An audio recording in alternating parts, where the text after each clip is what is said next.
Hello mga ka-SFT! Today is Friday, October 23.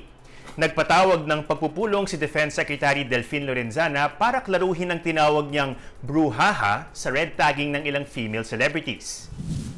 Kasama sa pagpupulong sina AFP Southern Luzon Command Chief Lieutenant General Antonio Parlade Jr. at National Security Advisor Hermogenes Esperon, pati na rin ang iba pang mga miyembro ng National Task Force to End Local Communist Armed Conflict. Paglilinaw ni Lorenzana, kung walang ebidensya, huwag pag-usapan at huwag ding idaan sa social media ang pag-uugnay sa mga personalities sa New People's Army. Dagdag pa ni AFP Chief General Gilbert Gapay, ayos lang naman magsalita, pero ibang usapan na raw kapag sumali na sa mga armadong grupo. Samantala, wala raw budget ang Pilipinas para mag-deploy ng maritime militia sa West Philippine Sea, ayon sa Department of National Defense. Kasunod ito ng sinabi ni Philippine Navy Chief Vice Admiral Giovanni Carlo Bacordo na magde-deploy ng militia para mabantayan ang rehiyon at mabigyan ng seguridad ang mga mangingisdang Pilipino. Sabi ni Pangulong Duterte, hindi pa raw natin kakayanin ito, kaya hindi mo nagagawin. Dagdag niya, nabigla lang raw si Bacordo. Vine-verify pa raw kung totoo ang presensya ng mga Chinese militia, lalo't hindi naman daw ito inaamin ng China. Muli naman pinayagan magbalik operasyon ng motorcycle taxis ayon kay Presidential Spokesperson Harry Roque. Maglalabas daw ng guidelines ang Land Transportation Franchising and Regulatory Board tungkol dito. Ayon naman kay ANCAS Chief Transport Advocate George Royeca, patuloy pa rin daw nilang susundin ang naunang IATF-approved barriers, pati na rin ang cashless payments at no sharing of helmets. At muli pong paalala, bukas na ang voters registration. I-download lamang ang form sa COMELEC website at ipasa ang application mula Martes hanggang Sabado, 8 a.m. to 3 p.m. sa Office of the Election Officer. Streaming first before airing on GMA News TV, I'm Ato Maraulio. Stand with us, stand for truth. Sa ilang taong paninilbihan ng tinaguriang People's Pope, ilang beses na rin niyang ginulat ang publiko sa kanyang mga opinyon, tulad na lamang ng pagsuporta sa same-sex union. Malaki raw ang maitutulong nito sa pag-usad ng karapatan ng mga LGBTQIA+. Here's Richard Haydarian.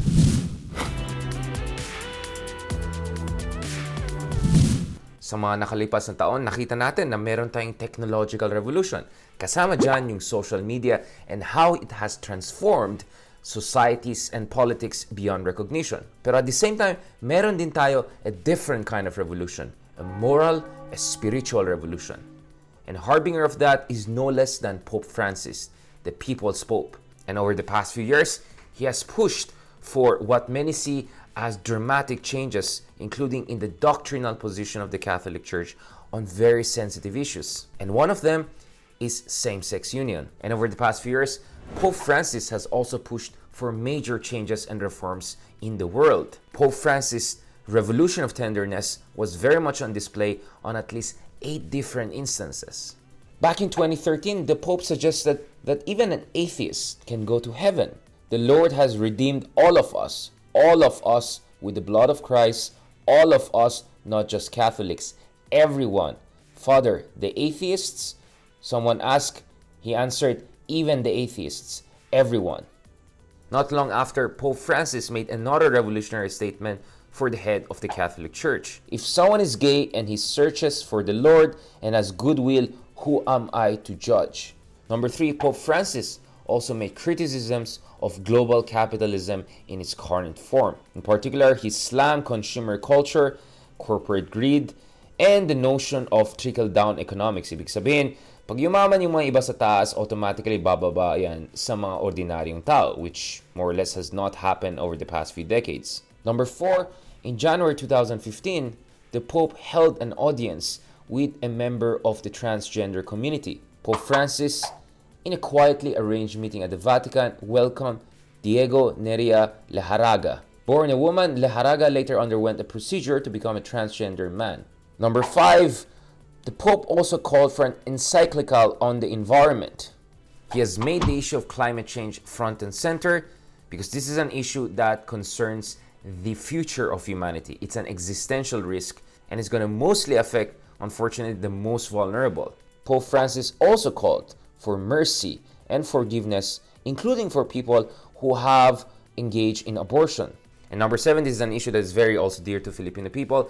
The good Pope also pushed for easing the process of annulment. As we know, there's no divorce under the Catholic law, But the Pope called for several procedural changes to make the process of annulment a bit easier. And lastly, this is another contentious issue. The Pope has expressed a degree of openness to the idea of same-sex union. As the Pope said, homosexual people have a right to be in a family. They are children of God and have a right to a family. Nobody should be thrown out or be made miserable over it. This shows the openness of the Church to the members of the LGBTQ community who want to find their spiritual truth to the teachings of Christianity and Catholicism. Ang nakikita natin dito is a people's Pope who is in touch with the pulse of the times while at the same time grounded in the fundamental teachings of the Christ. And what he wants is to make it clear to everyone that the Church stands for moral truth, for spiritual health, and also for humanity. Ako po si Richard Heydarian. Stand with us, stand for truth. Rain or shine, isang rolling barbershop ang nag-iikot sa Palawan para magbigay ng home service. May ulat si GMA News.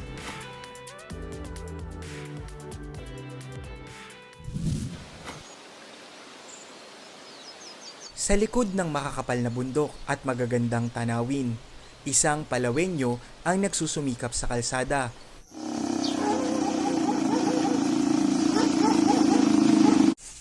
Ang barberong si Mang Bem. Alas 7 pa lang ng umaga, inihahanda na ang kanyang rolling barbershop. Kinakailangan niya kasing magdoble kayod lalo na't ngayong may pandemic. Mahirap bago mag-quarantine. Mahirap maghanap ng trabaho. Tulad ko, isa lang akong barbero. Wala akong mapasukan na barbershop kasi karamihan sarado. Kaya naman rain or shine, tuloy ang biyahe ni Mang Bem, umaasang makakatsamba sa daan ng gugupitan. Inabot na siya ng 5 oras sa kakaikot at sa barangay Santa Lourdes, natsyempohan niya si Aling Linda. Mula kina Aling Linda, 4 na kilometro pa papunta sa bayan, kaya sa halip na bumiyahe, kay Mang Bem na niya papagupitan ng apo. Kaya dito ka na siya pinagupitan kasi nakita ko yung barber shop rolling ni Bing nandito. Malayo pa kasi kung nasa bayan pa magpapagupit. Malayo pa man puntahan, umuulan-ulan pa eh. Naisipan kong gumawa ng rolling barbershop dahil wala na po mga estudyante sa barbershop pumunta. Dahil sa pandemic, sinabihan sila na bawal na lumabas ng bahay kaya naisipan kong gumawa ng rolling barbershop. Ako na lang susuyo sa kanila mga sityo puro kung saan barangay. Natatawagan nila ako sa cell number ko at puntahan ko na lang sila ng rolling barbershop ko. Bago simulan ng rolling barbershop, kinailangan muna ni Mang Bem i-barter ang kanyang mountain bike na 2 taon na niyang ginagamit bilang service sa pinapasukang barberya. Ang pagkaalam ko doon, kailangan niya at saka hindi naman din ako ang nag-precious noon kundi siya. Kasi ang plano niya kasi magpapagawa siya ng rolling barbershop tapos wala siyang budget, naisip niyang i-barter yung konti niya. Ngayon, bali pinaluwagan ko na lang siya, nagkaroon siya ng balance sa akin ng parang 2.5 yata, hindi ko na maalala ko. Ngayon sabi ko sa kanya, hayaan mo na lang yon. Sabi ko kasi tulungan na lang tayo ngayon habang pandemic pa ngayon, tulungan na lang muna tayo. Kapalit nito, nakuha niya ang sidecar. Gamit ang trapal at kortina, ginawan niya ng lugar gupitan ang sidecar. Isang lumang plywood naman ang kanyang sinulatan para gawing signboard. At syempre, inilabas rin niya ang dating kagamitan sa panggugupit. 15 taon ng barbero si Mang Bem sa Palawan. Dahil dito, napag-aral niya ang kanyang 5 anak. Pero ang mag-iina, naiwang naninirahan sa Rojas City. Mabait po siya, responsable, masipag. Salamat po sa kanya kasi po kahit may pandemic po, nagtatrabaho po rin pa po siya. Mahal na mahal ko po siya. Maraming salamat po sa kanya. Mahirap pong pikto ng stasyon po na bago nag-COVID. Minsan sa loob ng isang araw, isang bisis na lang kumain, minsan wala pa. iinom na lang tubig. Kakain na lang kung mayroong prutas na may mahingi sa mga kaibigan o kapitbahay. Kung wala, sorry. Maging sa kalsada ng Palawan, hinangaan si Mang Bem ng mga kababayan. Barbershop ni Kuya. Fairness. Oh, aray ko. So, pwedeng upo dyan, Kuya. 'Di ba? Upo dyan. Tapos, pwedeng mamili ng klase ng gupit. Oh. Tapos, doon sa likod may salamin. Kada gupit, nasa 50 pesos lang ang kanyang sinisingil. Malaking bagay po na may kinikita ko sa araw-araw, malaki man o maliit, at para may kapakain ako sa aking pamilya, lalo na sa ganito na hirap kumita ng pera. Hahanapin mo pa yung mga customer kung magpagupit o hindi. Marami-raming gupitan pa bago makaipon si Mang Bem. Pero anya, hindi naman masamang mangarap. Di ba, Leo? At least, di ba? Galing ni Kuya. Oh. Unti-unti kong papagandahin ko yung ano niya, saling tuloy-tuloy na rin to. At saka yung bahay ko na medyo pagiba na, unti-unti ko na rin papagandahin at ayusin yung mga dapat niyang ayusin na mga sira. Sa taong nagsusumikap katulad ni Mang Bem, unos mang maituturing ang pandemya, diskarte at lakas ng loob naman ang kanyang naging puhunan, maitawid lang ang pang-araw-araw na pangangailangan. I am GMA Encinas, I stand for truth. Ang katagang di lumingon sa pinanggalingan, di makararating sa paroroonan, tila muling nabuhay sa How It Started, How It's Going photo challenge sa social media. Ang kwento ng tagumpay ng ilan nating mga kababayan sa report ni Shai Lagarde.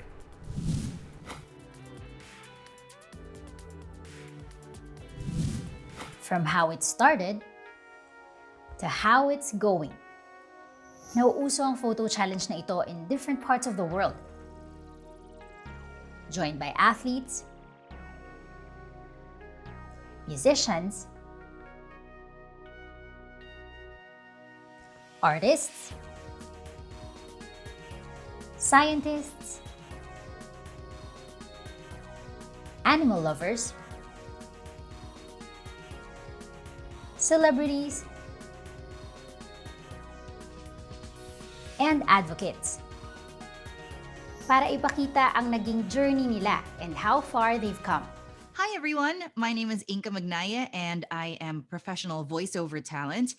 You probably know me from TikTok. From a little over 100 followers when the ECQ started, milyon na ang sumusubaybay sa content niya. I figured out early on na if I wanted to bag more gigs, dapat may online presence ako. I started making videos 3 years ago. Now lang talaga silang napansin. One of them is my Philippine Airlines spiels with my mom. Mabuhay! Mabuhay! And welcome to Philippine Airlines. And welcome to Philippine Airlines. We care about your safety. We care about your safety. And then that's what basically became very viral for me. And now here we are. Nahintuman ang hosting at voice work during the lockdown, naging abala si Inka sa mga nagsidatingang projects bilang content creator at podcaster. I started doing acting videos on TikTok. Masaya pala siya. Ditch acting challenge. Duet me.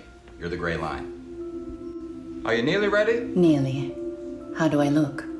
I met so many wonderful creators and I started creating really fun, entertaining videos with all of them. Tapos add to that, naging friends ko na rin sila. I realized during the pandemic, there was something else that I could offer. It started as me making a video to help people relax from a mounting anxiety attack. I want to make a relaxation podcast to kind of help people relax and go to sleep. Hi, welcome to Sleeping Pill. My name is Inka, and this is night 21. Hey guys, my name is Johan Kyle. I'm 18.